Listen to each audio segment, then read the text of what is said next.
Senhoras e senhores, vamos nós, novamente aqui para um bate-bola bacana para a gente conversar sobre temas da atualidade. Muito bom ter todos vocês aqui. Hoje a gente está fazendo, ainda para a jornada integrativa da Unirb, essa primeira semana, né, que se faz com várias lives, que se faz com vários temas interessantes, para os alunos se atunarem nas coisas que estão um pouquinho fora de sala de aula. Você tem que sair um pouquinho de sala de aula. E não é para ir embora para poder ficar paquerando no corredor, porque não tem mais isso por enquanto, né? Tem que sair de sala de aula, sair da caixinha, sair do mundinho do direito cru, porque quem entende só de direito, entende de quê, professora Niessa? Nada, absolutamente nada. Nada. Como diz um colega meu, e agora referencio ele, sempre professor Tiago, grande professor da UFBA, de outras. Ele não pode falar o nome de outra instituição, porque a gente está pela IB, né, bicho? Mas ele diz o seguinte, que o direito está aqui, ó. É uma canetinha que passa aquela chancelazinha, ó, onde a sociedade já disse que está tudo certo. Não é não? O direito ele vai legitimar com a capa de poder aquele pensamento que acabou dando certo. Então, quem muito sabe só de direito não sabe nada. A gente tem que sair um pouquinho da caixinha e pensar em outros temas, em temas bacanas, relevantes. Não adianta só estudar o Código Penal PRO. Seja bem-vinda, professora Niessa Pereira, nossa convidada novamente aqui, para a gente bater uma bola sobre o tema de hoje, que é pornografia de vingança. Saiu melhor do que eu imaginava, né? Eu estava aqui pensando com ela, a gente conversando. Mas na hora que eu disser que o tema de hoje é vamos falar sobre pornografia, isso vai dar problema, porque o povo cancela. Pornografia de vingança. O negócio é sério, né, Pro? Seja bem-vinda. Obrigada, professor Bacildes. Olha nós aqui mais uma vez, com o nosso cafezinho, eu, Harry Potter, minha casa, Lufa-Lufa. Meus companheiros de casa aí, que vão assistir a gente aqui. Complicado esse tema, viu? Difícil, mas temos que falar, porque pesadíssimo. Mas temos que falar porque sobre ele temos algumas novidades. E hoje vamos falar sobre tudo que há para saber estado da arte sobre esse tema perturbador que pode destruir vidas. Né? Em outra oportunidade, a gente já esteve conversando sobre criminologia e nós conversamos que consiste em um estudo sobre autores do crime, sobre vítimas, consiste em um estudo sobre circunstâncias. E existem muitas circunstâncias a serem estudadas. No caso da pornografia de vingança, é um crime que pode potencialmente destruir a vida social da mulher, que é a grande vítima. Não é, Pro? Sim, sim. Nesse caso, como é que a gente começa falando de um tema tão pesado? Porque eu sei que existem vítimas assistindo. Tá? É fato, não é nada antiético falar sobre isso. Mas eu sei porque já conversaram comigo, eu já falei, olha, a gente vai ter um podcastzinho sobre esse tema. E é muito delicado até conversar sobre isso. Quando a gente fala, Pro, de pornografia de vingança, esclarece a galera do que a gente está falando exatamente. Bom, pornografia de vingança é um crime que passou a ser positivado no nosso Código Penal a partir de 2018, com a Lei 13.718 de 2018, salvo engano, acho que essa lei, não sou boa de decorar o número de lei, não, mas salvo engano, essa é o número dessa lei, Lei 13.718 de 2018. Então, ele passou a ser tipificado, né, no nosso Código Penal, artigo 218-C, e, basicamente, a pornografia não é o crime de pornografia de vingança, é o nome iuris desse crime, ele trata mais do que somente a pornografia de vingança. Né? Ele fala da questão de oferecer, de trocar, disponibilizar, transmitir, vender, expor à venda, distribuir fotos, fotografia, vídeo ou outro registro audiovisual que contém a cena de estupro de vulnerável, né, ou de estupro que não seja contra vulnerável, que faça também apologia ao estupro de vulnerável, sem o consentimento da vítima, né, vale ressaltar isso. também cenas, fotografias, vídeos de sexo, de nudez ou pornografia, né, que aí é que entra nessa palavrinha, a última palavra ali do artigo 218C, a questão da pornografia de vingança. Então, basicamente, a pornografia de vingança é justamente isso, é você divulgar essas fotos, vídeos, imagens sem o consentimento da vítima, e a gente fala que é de vingança porque normalmente isso acontece quando há o fim do relacionamento e o homem ele não aceita esse fim do relacionamento e resolve se vingar desta mulher divulgando cenas, né, vídeos que muitas vezes o casal ali ao longo do relacionamento grava, né, tem esse costume de mandar nudes, de gravar o ato sexual, né, baseado nessa questão da confiança no companheiro, na companheira, e ao final do relacionamento, por uma questão de vingança mesmo, isso acaba sendo divulgado na internet. Caindo na rede da maneira pior possível, afetando toda a vida social de uma pessoa, toda a vida familiar, toda a vida profissional, é terrível. Senhoras e senhores, estamos aqui com a professora Niessa Pereira, que acabou de introduzir a temática de hoje, que é pornografia de vingança. A professora Niessa Pereira, que é advogada palestrante, professora, ela que é consultora jurídica do Projeto Por Elas, ela vem com a gente falar um pouco desta linha, tá, de situações extremamente deletérias à pessoa. Ela trabalha junto comigo já há muito tempo, já falamos sobre minorias, grupos sociais vulnerados e vulneráveis, e este crime realmente me chama a atenção, viu, Pro? A senhora que é especialista em direito penal e em direito do trabalho, um casamento esquisito, arretado, a gente vai conversar sobre isso aqui, mas que veio conversar sobre essa situação. E a primeira coisa que eu queria perguntar é o seguinte, então, essa pornografia de vingança, quando a gente fala de vingança, é por conta de um fato social. Não é isso? Ela não tá. A questão da vingança ela não é positivada exatamente, especificamente no código. Ela fala da divulgação, mas Sim. na prática acaba sendo por conta de uma situação de vingança. É isso? Isso mesmo, é. O Código Penal, a lei que introduziu o crime de pornografia de vingança, não traz essa palavra vingança, né, no nome iuris, ali no artigo. Mas por uma questão de prática mesmo, como você falou, contexto social, né, como eu expliquei, ao final do relacionamento não aceita o término, então vai e divulga essas imagens com o objetivo de denegrir a imagem dessa mulher, né? E vale ressaltar que não é somente o sujeito passivo desse crime, a vítima, não é somente a mulher, o homem também pode ser vítima desse crime, mas os dados estatísticos, né, que a gente vê quando a gente vai pesquisar, mostram que as mulheres são as maiores vítimas desse crime, infelizmente. Agora a gente se pergunta por quê, né? Sempre a mulher se dando mal, né, nesses contextos. É difícil, é difícil. Porque se você. Presta atenção. Imagine, acho que você agora que está ouvindo a gente já entendeu mais ou menos o que é que a gente está falando, né? É divulgar aqueles nudes. Na prática acaba sendo isso na vida real. O que a gente vê na prática é isso, né? Divulga os nudes. Né? É uma coisa de outro mundo. Né? E agora eu posso até falar uma linguagem que não seja tão benquista pela parcela da população mais conservadora. Mas a verdade é que não é nada incomum casais trocarem, né, imagens íntimas. Fotos íntimas, sim, sim. Hoje em dia, com o WhatsApp, com não sei o que e tal, é possível fazer isso e realmente são situações em que as pessoas não podem ser culpadas por fazerem isso. Cada um trata da sua intimidade como quer, né, Pro? Mas aí sempre tem um idiota, e vamos ser claros, eu não posso utilizar essas palavras de baixo calão, mas eu acho que idiota a gente pode, que pega da sua memória do seu celular e para se vingar, né, que é uma vingança, a gente não sabe nem pelo que, acaba divulgando isso. Mas, professora, você acha que essa palavra vingança, ela acaba sendo própria em relação a isso? Porque quando a gente fala de vingança, a gente fala em dar o troco, né, por alguma coisa grave que fizeram contra a gente.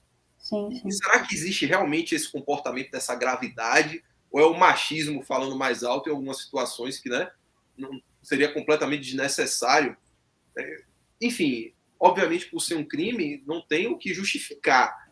Tá? Mesmo se não fosse crime, essa situação é tão absurda de você divulgar material fotográfico, audiovisual, de outra pessoa, isso é uma violação absurda ao direito à intimidade e tal, e é de uma canalice mundo. Mas será que existe realmente essa gravidade para que a pessoa tenha uma vingança ou é machismo falando? Machismo falando. Machismo em pauta novamente. Eu também Oh, não concordo. Também não concordo com essa nomenclatura, né, de pornografia de vingança, quando na verdade é a questão do machismo estrutural, a questão do machismo cultural. É o homem querendo exercer a autoridade sobre a sexualidade da mulher. Como você bem falou, é normal um casal trocar nudes, mensagens, não precisa nem ser imagem, mas até uma mensagem mais caliente, né? É normal haver essa troca. E aí, quando você divulga isso, coloca na internet para todo mundo ver, passa em grupos de WhatsApp, é você querendo mostrar sua autoridade sobre a pessoa, né? Da ideia de que você manda na pessoa, que você manda na vida da pessoa, manda na sexualidade da pessoa. E isso existe, basicamente, desde que o mundo é mundo. Porque antes mesmo da gente ter essa facilidade de WhatsApp, hoje em dia, isso já existia, né? Essa questão dessa divulgação. A Lei Carolina Dickmann está aí para mostrar isso para a gente, e a época em que foi sancionada, nem existia o WhatsApp ainda, e ela teve fotos também dela divulgadas na internet. Então, não é uma coisa que surge agora, é algo que já vem de outros tempos, porém a divulgação era feita por uma outra ferramenta, né? Então, é realmente a questão do machismo aparecendo, o machismo novamente em pauta, sendo discutido em casos como esse. é ser dono da outra pessoa, é a coisificação da pessoa. É você me pertence porque você é mulher. E aí a gente volta para aquela problemática. Como eu sou positivista, lá vai. Estamos aqui exibindo o artigo 218C do Código Penal, que diz da conduta típica, né, na verdade, são múltiplas condutas, Sim, sim. de oferecer, trocar, disponibilizar, transmitir, vender ou expor à venda, distribuir, publicar ou divulgar, por qualquer meio, inclusive por meio de comunicação de massa ou sistema de informática ou telemática, que eu não sei o que é isso, mas a lei quer ser o mais abrangente possível, né? Ou seja, de qualquer maneira, veicular por qualquer meio, fotografia, vídeo ou outro registro audiovisual Visual. que contenha cena de estupro ou de estupro de vulnerável, ou que faça apologia ou induza a sua prática, ou, sem o consentimento da vítima, cena de sexo, nudez ou pornografia. Eu acho interessante nessa segunda parte aqui, lá no finalzinho aqui embaixo, aqui na tela, daí já pulou para o seu lado, para não dar mais para eu ver, que contém a cena de estupro, estupro de vulnerável, que faça apologia à prática de estupro. Repare, estupro de um lado, ou simplesmente seu consentimento. E isso é uma dúvida, rapaz, que eu tive que tirar, eu tive que esclarecer para um orientanda de TCC que escreveu sobre isso esse semestre. Professor, tem que ser só estupro e tal, mas o estupro não é sem consentimento, então a gente tem que prestar muita atenção na hermenêutica gramatical. Tá? Tem que prestar atenção no ou entre as vírgulas ali, porque é uma conduta alternativa. Sim. Se de qualquer modo, sem o consentimento, for veiculado. Né? Eu acho, na verdade, será que esse sem o consentimento seria necessário aqui? Porque realmente, se houver consentimento da vítima, é possível, não há crime, né? Então, nesse caso, voltaria. Mas, de qualquer forma, Seria atípico, né? seria um fato atípico. Mas formalmente atípico porque está escrito aí. Cena de sexo, nudez ou pornografia. Daqui a gente já tira também uma situação do que seria essa pornografia. Né? Sexo, nudez ou pornografia. Então, por exemplo, poderia ter uma cena, exemplo, que não é uma cena de sexo, não contém nudez, mas é erótico do ponto ao ponto, né, de causar constrangimento.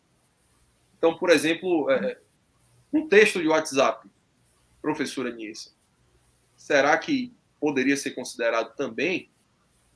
Sim ou não? O que é que a senhora acha?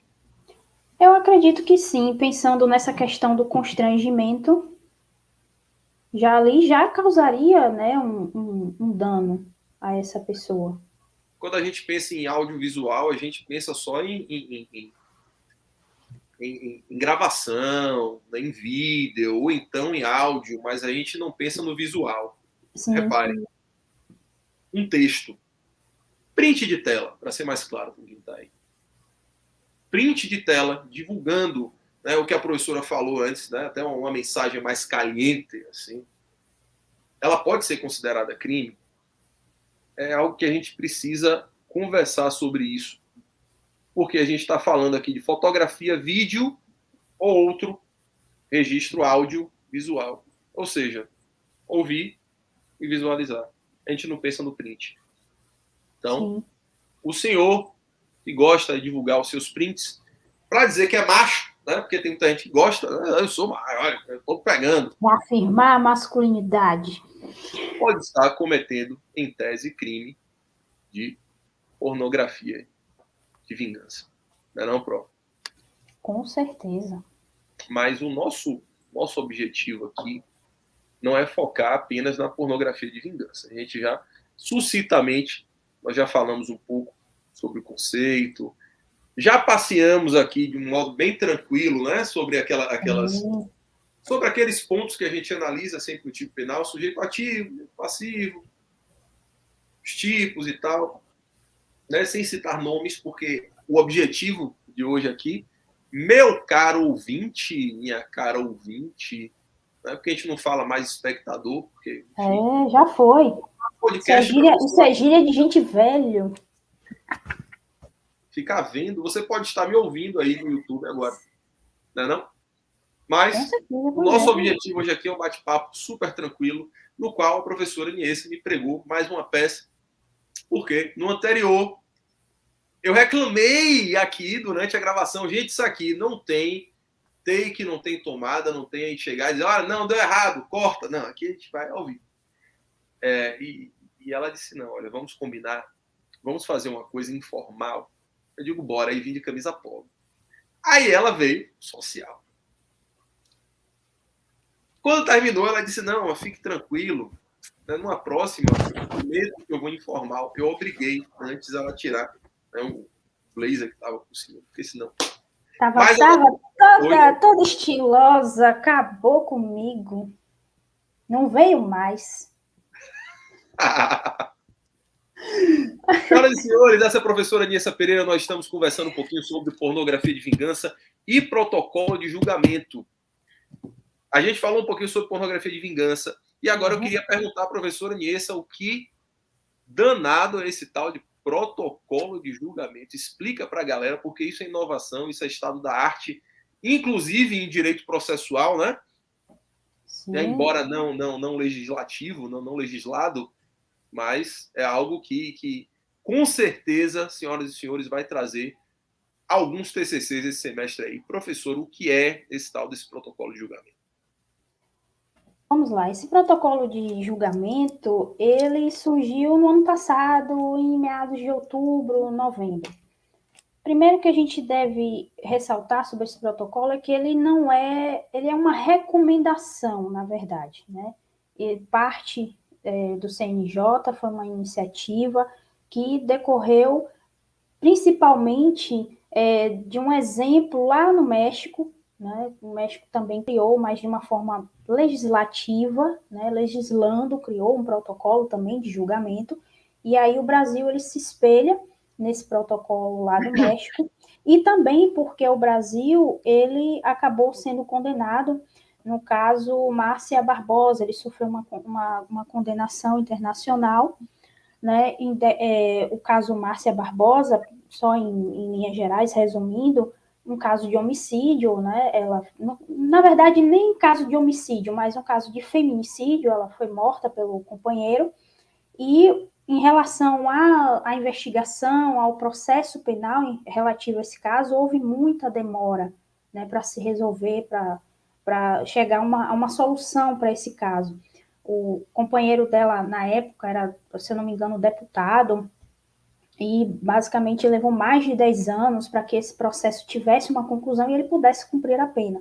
Então, em razão dessa demora, o Brasil ele foi condenado lá fora, e dentro desse processo, nesse caso de Márcia Barbosa, muitas questões foram levantadas em relação ao comportamento dela como vítima, né? O comportamento dela sendo vítima foi questionado. Então, em prol disso, surge esse protocolo, né? Uma iniciativa de juristas, cerca de 21 juristas elaboraram esse protocolo, e ele foi implantado pelo CNJ em outubro do ano passado, e ele vem justamente para isso, é uma recomendação, é uma orientação para advogados, juristas, magistrados, para que quando a gente se depare em casos, em processos, não só no âmbito do direito penal, mas trabalhista, civil, direito de família, que a gente se depare com casos que envolvam, que tenham como uma das partes a mulher, né, figurando ali como uma das partes do processo, que a gente possa ter um processo, ter um julgamento com essa perspectiva de gênero, né, observando essa questão de gênero, protegendo essa mulher para que essa mulher ela não tenha o seu comportamento questionado dentro do processo. Bacana, bacana, bacana. Eu confesso que quando surgiu essa proposta de a gente conversar sobre esse protocolo, um protocolo para julgamento com perspectiva de gênero. A gente basicamente é entender o que está falando, não é, Pro? Olha Sim. só o que é que diz o próprio protocolo. Deixa eu ver se eu consigo colocar aqui. Vai ser dividido em várias partes, porque realmente ele diz que ele se propõe a ser um guia para que os julgamentos que ocorrem nos diversos âmbitos da justiça possam ser aqueles que realizem o direito à igualdade e não à discriminação de todas as pessoas. De modo que o exercício da função jurisdicional se dê de forma a concretizar um papel de não repetição de estereótipos. Isso aqui é fantástico. Imagine você. Fundamental isso aí. Fundamental você repercutir. A gente já teve a oportunidade de conversar sobre as questões as questões culturais que afetam, né? Quando a gente fala é machismo de novo, porque não adianta, e não é nem só isso, machismo, são os ismos, né, que a gente tem. É o machismo, a gente tem a homofobia, a gente tem a xenofobia, nós temos diversas formas de desprezar as outras pessoas e temos diversas formas de espalhar de modo subliminar que o outro não vale nada, que só quem vale sou eu, que sou branco, sou eu que sou rico, sou eu que sou homem, sou eu que sou hétero, né?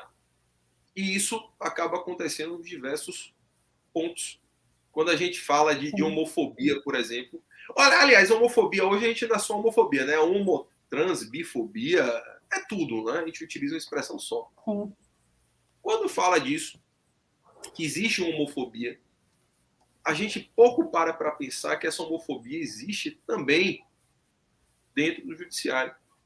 Quando a gente fala de sexismo, quando a gente está falando de misoginia, a gente pouco para pensar que existe dentro das instituições estatais, porque elas são compostas de pessoas. E essas pessoas reproduzem isso. Então, é muito bacana essa função de eliminar os estereótipos. Professora Niessa Pereira, a gente já teve a oportunidade de conversar um pouquinho sobre, basicamente sobre isso, propagação de estereótipos através da linguagem. A senhora acha que esse pode ser um ponto central do protocolo, a eliminação desses estereótipos? Com certeza. Eu até escrevi um resumo expandido para o simpósio da Laércio Bahia, já foi publicado nos anais do simpósio pela editora Alexis, então quem estiver assistindo, se quiser ter acesso, é gratuito, você baixa lá no site da editora Alexis. Então, eu escrevi justamente sobre esse tema e Importante que você falou sobre a questão do machismo estrutural. O machismo é estrutural e, por ele ser estrutural, ele acaba atingindo as instituições jurídicas também, ele acaba atingindo o poder judiciário também, ele passa para o poder judiciário, ele impregna o poder judiciário. Então, toda essa questão da linguagem que a gente já tem nessa construção do machismo estrutural fora do poder judiciário, influencia dentro também do poder judiciário. Então, você acaba levando isso, porque o poder judiciário, como você bem falou, é formado por pessoas, né? Pessoas que já vêm com esses preconceitos, né? Com essas ideias já implantadas ali na cabecinha. Então, isso acaba se propagando também para dentro do processo. Um caso caricato que demonstra isso é o caso Mari Ferrer, né? Que a gente, se eu não me engano, foi ano passado ou foi ano retrasado. Aquilo ali é um exemplo claro disso. Não envolveu pornografia de vingança, não era esse crime, era um crime de estupro, né? Mas o que aconteceu no processo penal, não querendo levantar aqui se a sentença foi certa ou não, aquela questão de estupro culposo, não é isso que a gente está discutindo aqui. O que a gente está falando aqui é da questão do processo, como o processo foi conduzido. Então, aquilo ali demonstra muito bem a questão do machismo estrutural e como que ele está impregnado nas instituições jurídicas. E o quanto que a linguagem influencia, sim, nessa questão, né? Os termos, as frases machistas, que até foram até utilizadas dentro do processo, questionando justamente o comportamento da vítima, o fato dela postar fotos de biquíni, né, enfim, no Instagram dela, que é objeto de trabalho dela, por ela ser modelo. Então, nossa, isso realmente influencia muito, sim. a parte fora o mérito da questão, fora questões Sim, sim. procedimentais, a gente começa a falar em questões processuais de como todo rito ele envolve não só uma sequência seca e crua, né, de ações, ele envolve a condução de situações que envolvem humanidades. A gente conversa desde 2015 sobre uma situação chamada de neoprocessualismo. É uma ideia que é focada no neoconstitucionalismo, a ideia de impregnar o direito com outras noções que não jurídicas, a ideia de o processo ele não ser um reprodutor de lutas, mas um modo de se resolver questões humanas, um modo de se concretizar um direito substancialmente justo. Não é só o conteúdo da coisa, a maneira com que a coisa é feita também acaba repercutindo. Também importa. Poxa, isso é fantástico. Eu não tinha pensado sobre isso. A gente pode Isso sede de processo penal, e aí já falando também para os alunos, quem quer atuar como advogado de defesa no processo criminal, isso pode gerar até uma nulidade do processo. E aí? Sim. Né? Então, isso para a defesa já é uma grande. Já é de grande valia. É se pensar o chamado streptus fori de outra maneira, né? O constrangimento que a pessoa sofre por estar. O conceito clássico de streptus fori é isso: é o constrangimento que se sofre por estar participando de um processo penal. Agora, se a gente começar a pensar no constrangimento durante a participação, durante os atos, isso vai para um nível completamente diferente. Primeiro, pelo desrespeito às humanidades, o desrespeito à diferença, o desrespeito às posturas, né? Fora questões formais em processo penal que pode levar realmente à nulidade do ato. Mas é muito bacana. Seguindo aqui, cadê? Foi aqui que a gente estava? Não, aqui. A ideia é a não repetição de estereótipos. Segunda linha. A não perpetuação de diferenças, constituindo-se um espaço de rompimento com culturas de discriminação e de preconceitos. É utilizar o processo como ferramenta de ruptura do preconceito. É quebrar o estereótipo através do processo. É o processo ter uma nova função. Repare você que estuda direito, que estuda que a função do direito é, sei lá, eliminar o conflito social, que a função do direito é reparar injustiças.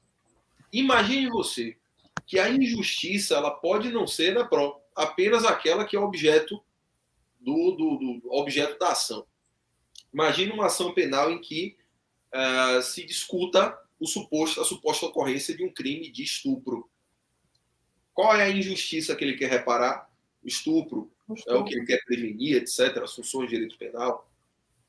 Agora imagine, durante esse julgamento de um crime de estupro, se tem a oportunidade de fazer cessar uma outra injustiça, que é o próprio preconceito contra a mulher.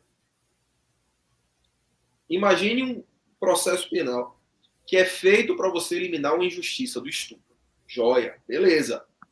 E você acaba criando, durante ele, uma outra injustiça. Uma outra injustiça, sim.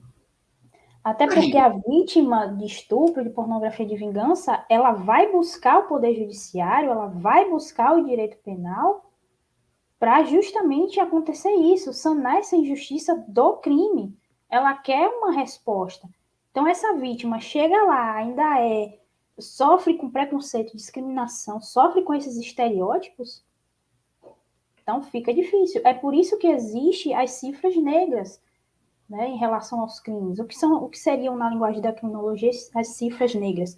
É justamente aqueles crimes que não chegam, ocorrem, mas não chegam ao conhecimento da autoridade policial, não chegam ao conhecimento do judiciário, e fica por isso mesmo. Então, quantas mulheres não são estupradas, Brasil afora, e não denunciam? Não só por medo do agressor, por ameaça, mas porque não sentem confiança no Estado, no Poder Judiciário, porque ela sabe que quando chegar na delegacia, ela vai sofrer com preconceito e discriminação. Violência doméstica também é a mesma coisa, pornografia de vingança, a mesma coisa.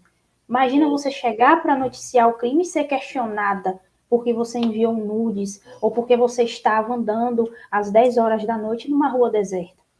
Ou você chegar lá para denunciar uma violência doméstica e o policial perguntar se você não gosta de apanhar. Imagina só, como é que ela denuncia, como é que ela fala?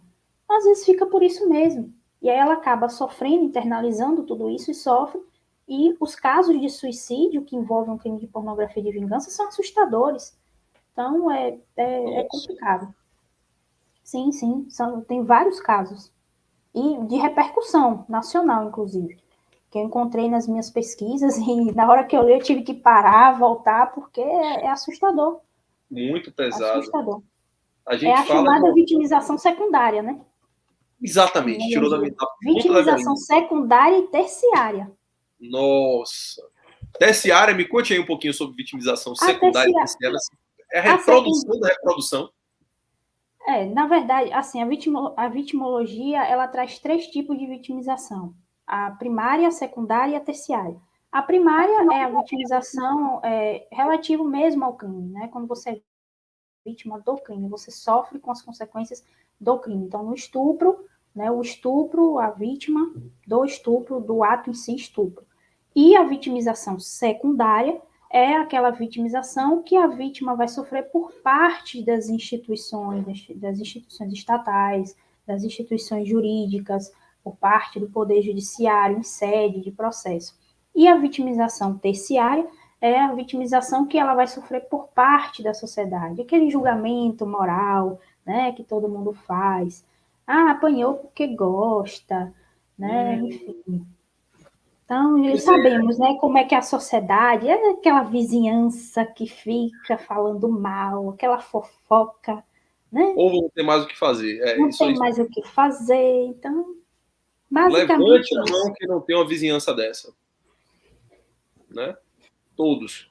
Bacana. Quer dizer, é terrível, mas enfim, é bacana a gente conhecer sobre essas realidades. Vitimização terciária, ela pode se reproduzir durante a secundária, inclusive, né? Sim, com certeza. Uma está ligada à outra, são intrínsecas. A gente faz mais essa separação a níveis didáticos, né? E o estudo disso pode ser levado a qualquer coisa, porque, na verdade, onde quer que alguém que seja parte de um grupo social, enfim, ofendido, um grupo social como as mulheres, um grupo social como a diversidade sexual, sempre vai haver esse tipo de vitimização, porque é cultural. A gente sempre passa por algumas situações, né, Pro, que realmente nunca vai parar na própria produção. Sempre existe uma produção e uma reprodução daquele próprio estigma. A gente vê isso em abordagens policiais. Nós vimos isso, por exemplo, ocorre uma cena de violência doméstica. Quando a polícia chega, a vizinhança já sai e diz, olha, ali gosta de apanhar. Ou já disse o próprio policial, não vá não, porque ali já é de costume. Ou quando leva para uma delegacia, a pessoa já é mal atendida, já é encarada de modo, né, a fazer prolongar o sofrimento dessa pessoa e reproduzir o sofrimento dessa pessoa. Você tem visto muito isso durante sua jornada, professora? Nossa, isso é corriqueiro, viu? Isso é corriqueiro. Ainda mais aqui onde eu moro, né? Eu sou da cidade de Catu e assim, a delegacia aqui não tem nenhum preparo para atender esse tipo de caso. A gente sabe que a legislação traz essa disposição, essa orientação das vítimas receberem esse tratamento humanizado, mas na prática a gente sabe que não tem. Então a vítima chega para denunciar e se depara com um policial homem. Então, se ela acabou de sofrer um estupro, como é que ela vai falar sobre estupro para um policial homem? Não tem como. Né? E aí você não dá. E aí você chega na delegacia, mas não tem policial mulher, não tem efetivo. E agora? Faz o quê? Então ela dá meia volta e fica por isso mesmo, porque ela não vai voltar para denunciar. E fora isso, a questão de depoimentos repetitivos, porque ela conta a mesma história na delegacia, tem que contar a mesma história para o advogado, depois tem que contar a mesma história em audiência, e aquilo ali fica se repetindo e repetindo, e aquilo ali na cabeça dela, o psicológico, o emocional dela, vai ficando cada vez mais abalado. Então, é uma situação bem, bem cômoda, né? Muito A delicado. gente percebe a angústia, né? Pessoal, estamos aqui com a doutora Niessa Pereira, que está conversando com a gente sobre, senhoras e senhores, pornografia de vingança. E mais do que isso, pornografia de vingança em um modo, talvez, porque ainda é algo incipiente, né? Nós sabemos que as boas intenções muitas vezes pairam no ar nesse país. Mas é com elas que algo é feito. E um modo de talvez nós conseguirmos sanar isso, ou pelo menos o constrangimento que advém dessas situações em juízo. Nós estamos falando do protocolo de julgamento. Professora, fala um pouquinho mais sobre esse protocolo de julgamento, especificamente na pornografia de vingança. Como é que ele pode se aplicar, por exemplo, durante uma audiência? Bom, o protocolo de julgamento ele vem justamente para tentar quebrar a questão da vitimização secundária, que a gente trabalhou agora, né, um conceitozinho agora há pouco. Ele vem justamente para tentar quebrar isso, de orientar os magistrados e todas as partes envolvidas no processo de pornografia de vingança a como conduzir a audiência de forma que não sejam utilizados termos, comportamentos que venham a denegrir a imagem da vítima, que venham a questionar o seu comportamento pelo fato dela ter enviado nudes ou ter gravado a relação sexual com o companheiro.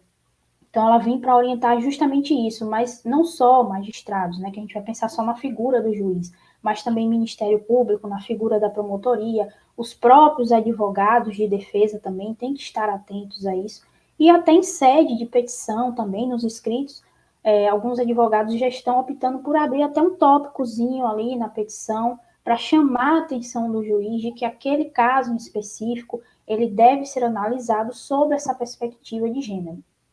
Que bacana, que bacana, que bacana. Então não é só um manual de instrução para o magistrado, é para todas as partes envolvidas no processo. É isso? Servidores do judiciário, o cara que está lá escrevendo, tudinho, o escrivão lá, tem que estar atento a isso, para que até nas peças, né, do processo não contenham nenhum tipo de termo que venha causar essa discriminação em relação à vítima. Entendi. Isso, na verdade, isso poderia ser aplicado até para os advogados no atendimento a essas pessoas. Sim. É um advogado para ser contratado como assistente de acusação, Sim. ou até mesmo advogado de defesa de um ofensor. Né? A gente tende a perceber hoje a era do politicamente correto, que tem seus prós e tem seus contras. Mas um dos prós seria justamente gerar algo que realmente é politicamente correto, que venha a traçar o que é socialmente mal visto. Algumas coisas hoje em dia são socialmente mal vistas e têm sido cada vez mais graças aos grandes debates, não é, professora? Como o iniciado pela Maria da Penha, na verdade não foi iniciado por ela, a Lei Maria da Penha foi muito mais uma consolidação de saberes né, em uma atitude, uma política estatal de proteção à mulher. E a partir do debate, da visibilidade que tem sido dada, as pessoas tendem a considerar pelo menos um pouquinho menos normal a ofensa às mulheres. Sim, Na verdade, concordo. É isso, você foi perfeito na sua colocação. E um ponto que eu queria ressaltar e que me incomoda um pouco é que esse protocolo de julgamento, ele não tem força cogente, ele não tem força coercitiva, ele é apenas uma recomendação que o CNJ, né, joga para o judiciário e para os atuantes do judiciário. Então, isso me incomoda um pouco. Eu acho que deveria ter, sim, essa força coercitiva, né, essa força de observação obrigatória, não ficar como uma mera recomendação. Porque se fica como uma recomendação, você escolhe se vai seguir ou não. Você vai fazer seu juízo de valor, né, e vai dizer, vou seguir, vou, não vou, então deixa lá. Vou seguir porque é bonito, vou sair bem na fita, né? Eu como juíza, se eu seguir aqui, eu vou, né, dizer que eu sou uma juíza, né, politicamente correta e tal. Então, eu acredito que deveria sim ter essa força obrigatória, essa força vinculante, né, como você falou aí agora, para pelo menos, justamente a gente tem que forçar entrar na cabeça dos magistrados, dos promotores, porque os casos os cada vez mais advogados, são os advogados, principalmente, né, nesse primeiro atendimento, nas autoridades policiais também, né, que é quem faz o primeiro contato com a vítima. Então, o eu caso acredito que, que deveria ter. sim, o caso que você falou, na verdade, ele foi o grande estopim da coisa a partir do comportamento de um advogado, né, que tenta, Sim, sim. através de uma estratégia que foi altamente questionada nas redes sociais. Nesse ponto, a gente não pode emitir nenhum juízo de valor em relação a isso, né, mas apenas em relação à conjuntura, né, dos fatos. Isso realmente chama bastante atenção. E o estudo desse protocolo ele serve para diversas áreas. Estou vendo aqui, Sim. na verdade, eu vou até. Não precisa Trabalhista, direito de família. nem divulgar o link aqui, pessoal, porque no site do próprio CNJ vocês acham protocolo para julgamento. Que na verdade não é só nem para julgamento, é um manual, na verdade. Por que a gente não Não, pode dizer, né? É um guia ético, é uma bússola ético-moral para comportamentos que tendem a quebrar um pouco desses estereótipos nocivos contra a mulher, que, verdade seja dita e justiça seja feita, nem sempre é feito de propósito. Né? E eu ouso dizer o seguinte, viu, professora? Ouso dizer, agora me corrija se eu estiver errado. Eu acho que, na maioria das vezes, o grande mal, ele não vem nem de quando a coisa é intencional. A maioria do mal é feito porque é feito de modo naturalizado pelas pessoas. Naturalmente, durante o processo, quando se dirigem às mulheres, quando se reportam a fatos, na confecção de peças processuais, até no modo de fazer esperar ou aguardar, enfim, isso vai sendo naturalizado e cada vez mais a mulher vai adotando a própria vítima, né, às vezes no processo, ela adota ares não de vítima, mas se sentindo a culpada pela situação. É um manual que a gente viu que não é só para magistrados. E, na verdade, é para todo mundo aqui. Desafio todos vocês que estão nos vendo agora. Né? Deixa eu ver se eu consigo, na verdade, espelhar aqui para vocês verem. Cadê? Vou compartilhar aqui. Vamos fazer que nem a aula. Se falhar, vocês sabem que, né? Às vezes falha. Compartilhar a tela. Quando o show é ao vivo, tem problemas técnicos. Com certeza. Aqui a internet cai, a luz acaba. É um negócio doido. Aqui é tudo.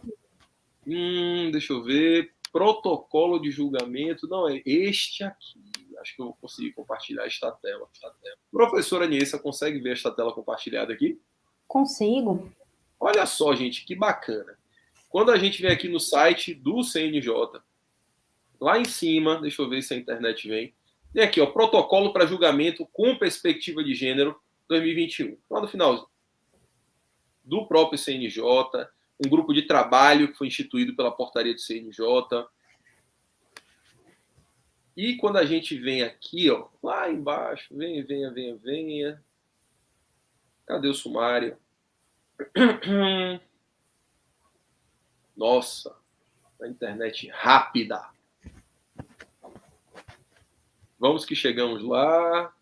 Não. Alguma enrolaçãozinha aqui, prefácio. Prefácio é bacana, né? A gente perceber a apresentação. Mas eu quero chegar aqui. Eita, já passou. Pronto. Chega no sumário, a gente vai começar a ver. Parte 1, conceitos. E a gente começa com alguns conceitos básicos, que até a gente discutiu em outra oportunidade, não foi, próprio? A gente falou aqui mesmo. Sexo, gênero, identidade de gênero. Gente, isso é muito importante. Muito importante. E bem colocado aí, né? Porque muita gente confunde esses conceitos e a gente precisa estar atento, se atualizando. Então, esses conceitos aí são perfeitos. O conceito, a diferença de sexo, que é uma questão mais biológica, para gênero, sim, que são papéis sociais, a identificação de gênero, sexualidade, isso é muito bom, porque a gente evita tratar as pessoas de modo inadequado. Né? Mas aqui, além disso, se fala de questões centrais sobre desigualdade, a gente fala de relações de poder, fala de divisão sexual do trabalho, né? E no começo aqui da nossa conversa, eu falei que as especializações da professora são direito penal e direito do trabalho. Onde é que isso casa? Olha aqui. A criminologia com ela mesma. Estereótipos, violência de gênero, gênero e direito. Isso aqui, galera, é um manual fantástico para você que quer escrever sobre o tema. Ele vem com guia para magistrados, primeira aproximação do processo. Ele vai falar sobre temas de assédio, vai falar da audiência de custódia, de prisão, vai falar disso na Justiça Federal, na estadual. Gente, é muito bacana mesmo. Mas eu quero saber, professora, especificamente na questão... Ai, meu Deus, sai daqui. Ah, meu Deus. Parei a tela. Você e a internet não... Nós não somos muito amigos, não. Ah, percebi. Mas tudo bem. Gente... A idade. Eu sou moderníssimo. Isso aqui claro. Foi que boa que caiu aqui e tal. Boa, passou aqui a pata e daí ficou branco. Assim, meu cabelo tá ótimo. Acontece, tá? Maravilhoso. Acontece. Flor da idade. Senhoras e senhores, recepcionamos hoje a professora Niessa Pereira. A gente conversou um pouquinho sobre pornografia de vingança e sobre essa novidade fantástica em relação ao protocolo de julgamento para eliminação desses problemas de vitimização secundária, vitimização terciária, para a condução de um processo que vá conduzir a um direito substancialmente bom. Não adianta, né, Pro, a gente chegar a uma decisão que seria teoricamente muito boa se durante o processo o negócio descambar para uma outra... Como é que se faz justiça desse jeito? Como é que se faz? Você faz justiça cometendo injustiças? Cometendo injustiças. Não dá, né? Você acha que o principal ponto é saber o que falar ou saber o que não falar durante a condução do processo? É eu me deparar com terminologias que eu preciso utilizar ou evitar terminologias e comportamentos que eu não posso de jeito nenhum? Qual seria o primeiro ponto, né, digamos assim, para aqueles que estão aqui nos ouvindo ou nos assistindo? Duvido muito assistindo, porque quem realmente ouve isso coloca o YouTube lá e vai fazer outra coisa e vai ouvir a gente. Qual seria o principal ponto para se tratar como ponto fulcral do assunto? Eu acredito que é uma junção dos dois. Você tem que saber o que falar e saber também o que não vai falar no decorrer do processo. Acho que tem que ser a união desses dois, sabe? Isso entra em uma dificuldade muito grande na hora da produção de provas. Sim. Como é que eu vou produzir uma prova a meu favor se essa prova viola, por exemplo, um direito da outra parte? Eu quero produzir a prova de que aquela mulher é uma mulher que é uma mulher de vida fácil. Vamos usar uma terminologia bem bem careta e até patética, humoresca, assim, uma mulher de vida fácil. E aí eu pego uma foto do Instagram que a cidadã está de biquíni. Será que isso não acaba produzindo mais injustiças? E até que ponto algo tão bobo, tão banal, tão retrógrado, né? Me faltam adjetivos para essa situação, deve ou não deve influenciar o convencimento do juiz? Hoje nós temos inovação, mas a nossa legislação processual ainda é pelo livre convencimento do magistrado. Não é? E aí, professor? Para encerrar a nossa apresentação de hoje, nós temos uma situação que foi utilizada como exemplo, que é a pornografia de vingança. Nós temos um modo em que isso é tratado em juízo. Né? A senhora falou muito bem sobre como este tratamento pode produzir uma segunda injustiça. Mas eu lhe pergunto, e agora? Qual seria o próximo passo para que isso possa ser realmente efetivado? Já sabemos que não tem cogência, né? O protocolo ele não obriga, ele não vincula. E, aliás, é péssimo, né? Imagine, isso não obriga, não vincula nem administrativamente. O CNJ está legislando mais do que o legislativo, só que agora, em relação a isso, não legisla. Perguntamos, por que será que não é vinculante? Por que não pode ser feito por uma resolução? Isso foi publicado através de uma portaria, né? Sim, No sim. direito, tudo é feito através de algum ato normativo. Então, se nós temos um protocolo, que é um documento escrito, ele é vinculado a partir de uma portaria. Por que não a resolução do CNJ determinando que esses comportamentos, por exemplo, possam desencadear por si só sanções administrativas aos funcionários públicos? Será que é de novo, professor, esse tal desse machismo aí?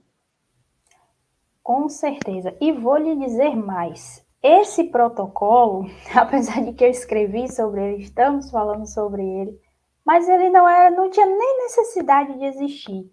Porque se a gente parar para ler a Constituição Federal e parar para ler o Código de Processo Penal, os dois já vedam esse tratamento discriminatório em sede de processo. Em qualquer processo, não só processo penal, mas eles já vedam isso. Então, esse protocolo ele não tem nem razão de existir, mas a gente está reafirmando uma coisa, a gente está batendo na mesma tecla, porque ninguém está respeitando a Constituição, ninguém está respeitando o Código de Processo Penal. Então, ele não tinha nem necessidade de existir, mas parece que a gente tem que ficar clareando as coisas, clareando uma coisa que já foi debatida, já foi discutida. Então, é por conta, sim, do machismo, esse machismo estrutural, que em pleno século XXI ainda vem maculando as instituições jurídicas, ainda vem maculando o Estado, ainda vem maculando essa, entre aspas, pessoa, né, que está responsável por justamente garantir a justiça para essa vítima. Verdade. Então, infelizmente, a gente tem que parar para criar um protocolo desse. O CNJ, como você bem falou, legislando mais que o próprio Congresso Nacional, né? Porque a gente está batendo na mesma tecla. Não há o que fazer, infelizmente. O machismo ainda está impregnando muita coisa nesse país e no mundo. De Você qualquer vê que jeito. e esse protocolo ele surge de uma condenação, né? O Brasil foi condenado.